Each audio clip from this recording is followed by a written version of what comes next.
Hello बच्चों, आज हम पढ़ेंगे क्लास 12th का सॉल्यूशन चैप्टर पार्ट 3। हमने लास्ट पार्ट में पढ़ा था कि हमने कंसंट्रेशन टर्म शुरू की थी। उसके अंदर हमने पढ़ लिया था कि मोलैरिटी क्या होता है, स्ट्रेंथ क्या होता है, नॉर्मेलिटी क्या होता है ना, ये सब हमने पढ़ लिया था और हमने उसके न्यूमेरिकल भी किया था। एक एग्जाम्पल करके दिखाया था मैंने। तो अब हम आगे की जो टर्म्स है, जो कंसंट्रेशन टर्म्स हैं हमारी, वो पढ़ेंगे। हमने मोलैरिटी पढ़ा था। मोलैरिटी को हम डिनोट करते थे कैपिटल एम से, है ना। मोलैरिटी को हम किससे डिनोट करते थे? कैपिटल एम से। आज हम जो पढ़ेंगे वो है मोलैलिटी। वो क्या है? Molality. These are two different things, जो कि क्या है, एक तो मोलैरिटी और एक है मोलैलिटी। अब ये मोलैलिटी क्या होता है? सबसे पहली बात तो हम इसको स्मॉल एम से डिनोट करते हैं। मोलैरिटी को डिनोट करते हैं कैपिटल एम से और मोलैलिटी को डिनोट करते हैं स्मॉल एम से। अब तक हमने जितनी भी बात की है वो सॉल्यूशन के बारे में की है कि amount of solute present in solution. ठीक है, 1 लीटर ऑफ द सॉल्यूशन में प्रेजेंट है, कितना सोल्यूट प्रेजेंट है, अब तक हमने वो बात की है। लेकिन अब जो हम बात करेंगे वो हम क्या करेंगे? सोल्यूट और सोलवेंट की। फॉर एग्जाम्पल, मैंने सोलवेंट के रूप में वाटर को लिया है। ठीक है, अब मैं 1 ग्लास ऑफ वाटर लिया है मैंने। अब उस 1 ग्लास ऑफ वाटर में मैं कितना सोल्यूट ऐड करती हूँ, ठीक है, वो हमें बताएगी मोलैलिटी, यानी कि amount of solute present in 1 litre of the solvent. ठीक है, हम एक स्टैंडर्ड चीज़ लेके चल रहे हैं। हमने वॉल्यूम भी जब लिया था सॉल्यूशन का तो हम 1 लीटर लेके चल रहे थे, और यहाँ पे भी हम स्टैंडर्ड टर्म क्या लेंगे कि amount of solute present in 1 litre of the solvent. ठीक है, तो ये सिंपली क्या हो जाएगा बच्चों? number of moles of solute present in mass of solvent, वो भी किस में? केजी में। वो बाद की बात है कि अगर हम इस केजी को ग्राम में चेंज कर देते हैं, हमारे क्वेश्चन में ग्राम में गिवन होता है, तो हम क्या करेंगे? इसको ग्राम में चेंज करने के लिए number of moles divide by mass of solvent. ये मोल्स किसके हैं? सोल्यूट के, और ये सॉल्वेंट के किस में? ग्राम में। और इस ग्राम को हमने चेंज किया है किलोग्राम से। ठीक है, तो इसको हम केजी में चेंज करने के लिए यहाँ पे 1000 से मल्टीप्लाई कर लेंगे। मतलब यहाँ पे डिवाइड होता और नीचे डिवाइड हो रहा था तो ये ऊपर जाके मल्टीप्लाई हो जाएगा। ठीक है, ये हमारे मोलैलिटी का फॉर्मूला हो गया। ठीक है, अब मैं आप लोगों को एक बात बता दूं कि हम पीछे से ही पढ़ते आ रहे हैं ना, नंबर ऑफ मोल्स आप लोगों ने पढ़ भी लिया होगा कि मोल्स होते क्या हैं। ठीक है, लेकिन जिन बच्चों को नहीं पता है मैं उनके लिए बता दूं एक बार कि बच्चों, जो देखो नंबर ऑफ मोल्स आपने पढ़ लिया होगा कि किसके 1 mole is equal to molar mass. ठीक है, और 1 मोल के अंदर कितने एटम्स होते हैं? एवोगैड्रो नंबर के बराबर एटम्स होते हैं। ठीक है, तो यही हमारा मोल है। देखो कि जितना हमारे पास मोल है, यानी कि जो किसी भी पर्टिकुलर, फॉर एग्जांपल हम सोल्यूट के मोल लेके चल रहे हैं। ठीक है, तो इस सोल्यूट के कितने एटम्स क्या है प्रेजेंट है हमारे सॉल्यूशन के अंदर। ठीक है, वो हमें किससे पता चलेगा? मोल से। फॉर एग्जांपल 1 मोल के अंदर हमारे एवोगैड्रो नंबर के बराबर एटम है। अगर हम 0.5 ले लेते हैं तो कितने एटम हो जाएंगे? अगर हम 2 मोल्स ले लेते हैं तो कितने एटम हो जाएंगे? तो मोल हमें क्या बताता है? Number of atoms present in that particular solution of that particular substance. ठीक है, ये हमारा मोल होता है। ठीक है, तो यहाँ पे नंबर ऑफ मोल्स कैसे निकालते हैं? जो हमारे क्वेश्चन के अंदर गिवन मास होता है हमारे सब्सटेंस का, सोल्यूट का, अपॉन में मोलिकुलर मास। ये है हमारा number of moles, given mass upon molecular mass into में 1000। और यहाँ पे क्या है? मास ऑफ सोलवेंट किस में? ग्राम में। अगर यहाँ पे केजी लेते तो इस 1000 को रिप्लेस कर देते। ठीक है, ये हमारा किसका फॉर्मूला है बच्चों? मोलैलिटी का। एक और क्वेश्चन बहुत बार पूछा जाता है कि why molality is preferred over molarity. Molality जो है उसको प्रेफर किया जाता है हमेशा किसके ऊपर? Over molarity. ऐसा क्यों? देखो, मोलैरिटी के अंदर होता है बच्चों, मोलैरिटी के अंदर होती है वॉल्यूम।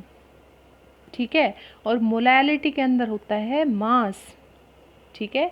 तो हमें पता है कि वॉल्यूम जो है वो कंडीशंस के साथ, फॉर एग्जांपल टेम्परेचर के साथ क्या हो जाती है, चेंज हो जाती है, जबकि जो मास ऑफ द सब्सटेंस होता है वो चेंज नहीं होता। तो इसकी जो ये वैल्यू है फिक्स होने के कारण मोलैलिटी को हमेशा कंसंट्रेशन को कैलकुलेट करने के लिए प्रेफर किया जाता है कंपेयर टू मोलैरिटी, क्योंकि इसमें वॉल्यूम टर्म है और इसमें मास टर्म है। ठीक है, बहुत इजी सा क्वेश्चन है ये, बट ये इंपॉर्टेंट क्वेश्चन है कि why molality is preferred over molarity. ठीक है, क्योंकि इसमें मास टर्म होती है और इसके अंदर वॉल्यूम टर्म होती है। ठीक है, ये तो हमारी हो गई मोलैलिटी। इसके बाद देखो नेक्स्ट हमारी कंसंट्रेशन टर्म है वो क्या है बच्चों, नेक्स्ट है हमारा मोल फ्रैक्शन। नेक्स्ट हमारा क्या है, मोल फ्रैक्शन। आप सिंपली ये बात समझो कि फ्रैक्शन क्या होता है। मैं कहती हूँ कि आप लोगों के पास कोई भी एक सब्सटेंस है, ठीक है, कोई भी एक चीज़ है जो कि किन्हीं दो चीज़ों से मिलके बनी है। ठीक है, मैं कहती हूँ कि ये हमारा सर्कल है, इसमें इतना तो एक अलग सब्सटेंस है और बाकी ये सब कुछ एक अलग सब्सटेंस है। ठीक है, तो इसका फ्रैक्शन कितना हुआ, ये वाला सिर्फ। ठीक है, और बाकी फ्रैक्शन सारा किसका हुआ, दूसरे सब्सटेंस का। फॉर एग्जांपल मैं कहती हूँ कि हमारे पास कोई भी 100% चीज़, कोई भी चीज़ होती है वो 100% में होती है हमारे पास। ठीक है, तो अगर मैं कहती हूँ कि इसके अंदर 15% सोल्ट है, एक सॉल्यूशन है जिसके अंदर 15% सोल्ट है। ठीक है, 15% सोल्ट होने का मतलब क्या है कि बाकी जो 85% है वो क्या है, वाटर है। ठीक है, तो ऐसे ही फ्रैक्शन क्या होता है कि जो टोटल चीज़ है उसमें से उस पर्टिकुलर चीज़ की कितनी फ्रैक्शन है, उसका कितना हिस्सा है, दैट इज़ फ्रैक्शन। ठीक है, अब मोल फ्रैक्शन क्या हो जाएगा, बस जो वो हमने क्या किया उस हिस्से को हमने जिस समझने के लिए यूज़ किया वहाँ पे हम मोल रख देंगे। भाई क्या हुआ इसके अंदर, पहले बात तो इसको डिनोट किससे करेंगे, फॉर एग्जांपल कोई भी एक सॉल्यूशन है वो दो चीज़ों से मिलके बना है। ठीक है, एग्जाम्पल के लिए बात कर रही हूँ, 3 से भी हो सकता है, 4 से भी हो सकता है, लेकिन वो दो चीज़ों से मिलके बना है, अभी हम एज्यूम कर रहे हैं चीज़। ठीक है, अब ये मैंने उसको डिनोट कर दिया, हम किसके लिए कर रहे हैं, मान लो कि मैंने बोला कि मोल फ्रैक्शन x1 किसका है, सोलवेंट का, और x2 किसका है, हमारा सोल्यूट का। ठीक है, ये हो गया हमारा x1 बच्चों, ये सोलवेंट है हमारा। तो हम पहले ऊपर किसके लेंगे, परसेंटेज निकालते हैं, तो जो हमारे मार्क्स आते हैं अपॉन में टोटल मार्क्स, है ना, यही तो होता है। तो यहाँ पे हम क्या करेंगे, अगर हम सोलवेंट की बात कर रहे हैं तो इसके नंबर ऑफ मोल्स भी कितने होंगे, ये x1 तो n1 मोल्स को डिनोट करते हैं हमेशा, जो नंबर ऑफ मोल्स होते हैं उसको हमेशा डिनोट करते हैं n से। ठीक है, तो ये हो जाएगा n1, सोल्यूट के मोल हो गए n2। तो अगर मुझे सोलवेंट का फ्रैक्शन निकालना है तो यहाँ पे क्या हो जाएगा n1 और टोटल।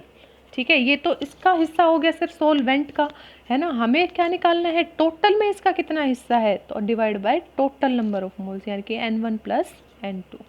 ठीक है, वहीं अगर मैं सोल्यूट के निकालना चाहूँ तो x2 number of mole fraction of solute, ये क्या है, number of moles of solute upon में टोटल, टोटल में इसका कितना हिस्सा है, ये हो गया टोटल, इसमें इसका कितना हिस्सा है, that is mole fraction of that particular substance. ये हमने सोलवेंट के लिए निकाल लिया, ये हमने सोल्यूट के लिए निकाल लिया। लेकिन आप लोग ये चीज़ कभी भी ध्यान रखना, फॉर एग्जांपल हम इस सर्कल की बात करते हैं, अगर मैं इसको और इसको ऐड करूँगी तो हमारे पास सिर्फ एक ही तो सर्कल बनेगा, इसको और इसको ऐड करेंगे तो हमारे पास कंप्लीट एक ही सर्कल बनेगा। हमने इसको छोटे छोटे पार्ट्स में डिवाइड किया है ना। फॉर एग्जांपल मैं आपको कहती हूँ कि हमारे पास एक चॉकलेट है, ठीक है, हमारे पास क्या है, एक चॉकलेट है, मैंने उसको 3 हिस्सों में, इक्वल हिस्सों में क्या कर दिया, डिवाइड कर दिया। ठीक है, इक्वल पार्ट्स में मैंने इसको डिवाइड कर दिया। अब इन 3 पार्ट्स को बच्चों जब मैं 1 1 1 करके ऐड करूँगी तो हमारे पास बनेगा तो कितनी, वो एक ही तो चॉकलेट बनेगी हमारे पास जिसको हमने 3 हिस्सों में डिवाइड किया था। तो ऐसे ही अगर हम इन मोल फ्रैक्शंस को ऐड करें तो हमारे पास वो टोटली तो बनना चाहिए, यानी कि जब भी इंडिविजुअल मोल फ्रैक्शन होते हैं हम उनको ऐड करेंगे तो उनका सम हमेशा कितना होना चाहिए, 1। ऐसे क्वेश्चंस आ जाते हैं, फॉर एग्जांपल आपको मोल फ्रैक्शन ऑफ सोलवेंट दे दिया तो आपसे पूछ लेंगे सोल्यूट का कितना है, तो उसको 1 में से माइनस कर दो, हमारे पास सोल्यूट के मोल फ्रैक्शन आ जाएंगे, है ना। ये तो हो गया हमारा मोल फ्रैक्शन। फॉर एग्जांपल ये मैंने 2 की बात कर ली, अगर आपके पास 3 4 5 ऐसे हो तो वही सेम ऐसे हो जाएगा, n1 फॉर एग्जांपल 3 हैं तो n1 plus n2 plus n3 up to सोन, जैसे n4 n5 ऐसे करके। लेकिन बस इतना ध्यान रखना है हमेशा कि x1 प्लस x2 प्लस कुछ कहीं तक भी जा सकते हैं, इज इक्वल टू 1। सबका सम मिला के कितना होगा, हमेशा 1 होगा। ठीक है, बस ये चीज़ याद रखने की बात है बच्चों। ठीक है, ये हमारा हो गया मोल फ्रैक्शन। ऐसे ही बात कर लें अगर हम मास फ्रैक्शन की, तो देखो मास फ्रैक्शन की अगर बात करें तो मास फ्रैक्शन भी तो सेम होगा। फॉर एग्जांपल WA क्या है हमारा, XA मैंने क्या बोल दिया, हमारा मास फ्रैक्शन है सोलवेंट का, XB क्या है, सोल्यूट का। ठीक है, इसके अंदर क्या हो जाएगा, ये weight of solvent, weight of solute, तो सेम यही होगा। XA क्या हो जाएगा, WA अपॉन में WA प्लस WB, और मास फ्रैक्शन सोल्यूट का कितना हो जाएगा, XB मास ऑफ सोल्यूट, ये तो क्या हो गया सोल्यूट का, और टोटल में उसका कितना हिस्सा है वो टोटल हम यहाँ कर देंगे WA प्लस में WB। ठीक है, सोल्यूट प्लस में सोलवेंट, ये हो गया हमारा मास फ्रैक्शन। ठीक है, अब एक लास्ट आता है इनके अलावा molality, mole fraction, mass fraction, इनके अलावा एक आता है बच्चों पार्ट्स पर मिलियन, पार्ट्स पर मिलियन। ठीक है, ये जो पार्ट्स पर मिलियन है इसको हम डिनोट कैसे करते हैं, ppm से। इसको डिनोट कैसे करते हैं, ppm से। एक बात याद रखो बच्चों कि पार्ट्स पर मिलियन हम उस सॉल्यूशन के लिए यूज़ करते हैं जो बहुत बहुत बहुत डाइल्यूट सॉल्यूशन होता है, यानी कि उस पर्टिकुलर सॉल्यूट की जो कंसंट्रेशन होगी उस पूरे सॉल्यूशन के अंदर वो बहुत ही ज़्यादा मिनिमम होगी, बहुत ही ज़्यादा कम होगी। ठीक है, उसी के लिए हम पार्ट्स पर मिलियन का यूज़ करते हैं। पार्ट्स पर मिलियन के फॉर एग्जांपल हम सोल्यूट के लिए लेके चल रहे हैं, हम सोल्यूट के लिए निकाल रहे हैं ppm फॉर सोल्यूट A। ठीक है, तो हम क्या करेंगे, मास ऑफ सोल्यूट या फिर A डिवाइड अपॉन जो टोटल मास ऑफ सॉल्यूशन है, मास ऑफ सॉल्यूशन। आप लोग पीछे याद करो हमने क्या किया था, केजी को चेंज किया था ग्राम में, तो हमने यहाँ पे 1000 से मल्टीप्लाई कर दिया था। अब बच्चों एक चीज़ याद रखना कि अगर हम बहुत ही ज़्यादा डाइल्यूट सॉल्यूशन कर रहे हैं तो यहाँ पे हमने क्या लिया है, मिलियन। ठीक है, तो हम यहाँ पे किससे मल्टीप्लाई कर देंगे, 10⁻⁶ से। ठीक है, यानी कि when a very small quantity of a solute is present in large quantity of solution, यानी कि जब बहुत ही कम सोल्यूट प्रेजेंट हो हमारे सॉल्यूशन के अंदर तो वो क्या होता है, पार्ट्स पर मिलियन। ठीक है, ये हो गया सिंपल से हमारी कंसंट्रेशन टर्म्स हो गई। ठीक है, नेक्स्ट आता है एक बच्चों एक रिलेशनशिप, अगर हम बात करें किसमें अंदर है ना, मोलैरिटी या फिर वॉल्यूम के अंदर, तो मान लो हमें कोई दो सॉल्यूशन गिवन हुए। ठीक है, एक सॉल्यूशन A हो गया और एक सॉल्यूशन B हो गया। ठीक है, इसकी नॉर्मेलिटी की बात कर लेते हैं। नॉर्मेलिटी है N1, वॉल्यूम है V1, इसकी है N2 और इसकी है V2। ठीक है, तो हम इसकी जो मतलब अगर हम बात करें, अगर हमें इस सॉल्यूशन में से ये सॉल्यूशन बनाना है, मान लो मैं कहती हूँ 0.1 नॉर्मल का हमारे पास सॉल्यूशन है, इसको हमें चेंज करना है किसमें, 0.2 में, है ना, और कितना बनाना है, 250 ml या 250 सेंटीमीटर क्यूब। ठीक है, तो कैसे करेंगे भाई, देखो N1 है हमारे पास, इसकी कितनी वॉल्यूम लेंगे हम कि हम वो इसमें चेंज कर दें, तो इसका फॉर्मूला होता है N1V1 is equal to N2V2। N2 पता है, V2 पता है, N1 पता है, V1 निकल जाएगी। भाई इसकी जितनी भी वॉल्यूम आएगी कैलकुलेट करके वो हम यहाँ से निकाल लेंगे, यहाँ पे डिवाइड करके। ठीक है, और उसको फिर 250 ml तक क्या कर देंगे, डाइल्यूट कर देंगे। ठीक है, ऐसे हो जाएगा। ये तो हमारी किसके लिए हो गई, नॉर्मेलिटी के लिए। सेम फॉर्मूला किसके लिए हो जाता है, मोलैरिटी के लिए, M1V1 is equal to M2V2। ये हो गया बच्चों हमारा रिलेशन यहाँ पे। ठीक है, इतनी बात आके समझ में। अब अगर हम क्या करें, एक न्यूमेरिकल के उससे मतलब समझे तो चीज़ों को देखो। देखो ये क्वेश्चन है हमारे पास, find the molarity and molality of a 15% solution of H2SO4। Density given है हमें H2SO4 की, एटॉमिक मास गिवन है हमें, सॉरी मॉलिक्यूलर मास गिवन है हमें, क्वेश्चन में मिसप्रिंट है ये, मॉलिक्यूलर मास गिवन है हमें किसका, H2SO4 का। ठीक है, अब एक बात बताओ मुझे कि हमारे पास पहले जो चीज़ें गिवन होती हैं हमें वो लिख लेनी चाहिए। ठीक है, तो हमारे पास क्या है, 15% ऑफ H2SO4, 15% ऑफ H2SO4। जब भी हमारे पास परसेंट की बात आती है तो हम चीज़ें कैसे एज्यूम करते हैं, जो परसेंट होती है वो कितने में से निकलती है, 100 में से निकलती है। ठीक है, तो हमें यहाँ पे पता चल गया भाई हमारे पास टोटल 100 सॉल्यूशन है, उसमें से 15 क्या है H2SO4, यानी कि H2SO4 यहाँ पे एज अ सॉल्यूट वर्क करेगा। तो अगर हम टोटल 100 ग्राम ऑफ सॉल्यूशन ले रहे हैं तो उसमें से 15 ग्राम हमारे पास क्या है बच्चों, H2SO4। यहाँ पे ये मास आ गया किसका, H2SO4 का। सॉल्यूशन का मास है क्या हमारे पास, 100 ग्राम। अब बात करें अगर हम मोलैलिटी की, तो देखो मोलैलिटी क्या होता है, given mass upon molecular mass, number of moles यानी कि, और डिवाइड करते हैं किससे, मास ऑफ किससे, सॉल्वेंट से। ग्राम में हो तो था उसको केजी में चेंज कर दिया 1000 से मल्टीप्लाई करके। गिवन मास कितना है सॉल्यूट का हमारे पास, 15 ग्राम। ठीक है, मोलिकुलर मास कितना है इसका, 98 इंटू में 1000। और सॉल्वेंट का कितना है, देखो टोटल सॉल्यूशन का 100, सॉल्यूट का 15। तो अगर हम सॉल्वेंट का निकालना चाहें तो कितना आएगा, 100 माइनस 15 यानी कि 85 ग्राम। तो ये आ गया हमारे पास 85 ग्राम। जब आप इसको कैलकुलेट करोगे बच्चों तो ये कितना आएगा हमारे पास, 1.8 मोल केजी इनवर्स। ये है हमारी यूनिट किसकी, मोलैलिटी की। मोलैलिटी की क्या यूनिट थी, मोल पर लीटर, क्योंकि हम उसमें वॉल्यूम लेते थे, बस वहाँ पे लीटर की जगह हमने चेंज कर दिया केजी से, तो वो मोलैलिटी बन गई। या फिर हम इसको ये भी लिख सकते हैं 1.8 m स्मॉल m, ये क्या है, मोलैलिटी का सिंबल है। ठीक है, ये तो हमारी मोलैलिटी निकल गई, कोई प्रॉब्लम नहीं है। अब जो नेक्स्ट है बच्चों वो देखो आप लोग, मोलैरिटी। मोलैरिटी यानी कि कैपिटल M। अब आप मुझे एक बात बताओ, हमें चाहिए number of moles given mass upon molecular mass, ठीक है कोई दिक्कत नहीं है हमारे पास, लेकिन हमें चाहिए वॉल्यूम। अगर वो ml में है तो उसको 1000 से यहाँ पे डिवाइड करके किस में चेंज कर दिया, kg में। ठीक है, लेकिन वॉल्यूम तो हमारे पास क्वेश्चन में गिवन ही नहीं है ना। तो यहाँ पे हमारे पास क्या गिवन है बच्चों, यहाँ पे हमारे पास गिवन है क्या, डेंसिटी। तो यहाँ से हम पहले क्या निकालेंगे, वॉल्यूम। डेंसिटी क्या होता है, मास अपॉन वॉल्यूम। ठीक है, वॉल्यूम निकालने के लिए वॉल्यूम इज इक्वल टू क्या हो जाएगा, मास अपॉन डेंसिटी। मास कितना गिवन है हमारे पास, मास यहाँ पे हम किसका लेंगे, टोटल सॉल्यूशन का मास लेंगे। क्यों, क्योंकि जो हम डेंस वॉल्यूम ले रहे हैं वो क्या किसके ले रहे हैं, सॉल्यूशन के ले रहे हैं, है ना। तो देखो यहाँ पे टोटल मास किसका ले रहे हैं, सॉल्यूशन का, अपॉन में डेंसिटी कितने गिवन है हमारे सॉल्यूट की, 1.02।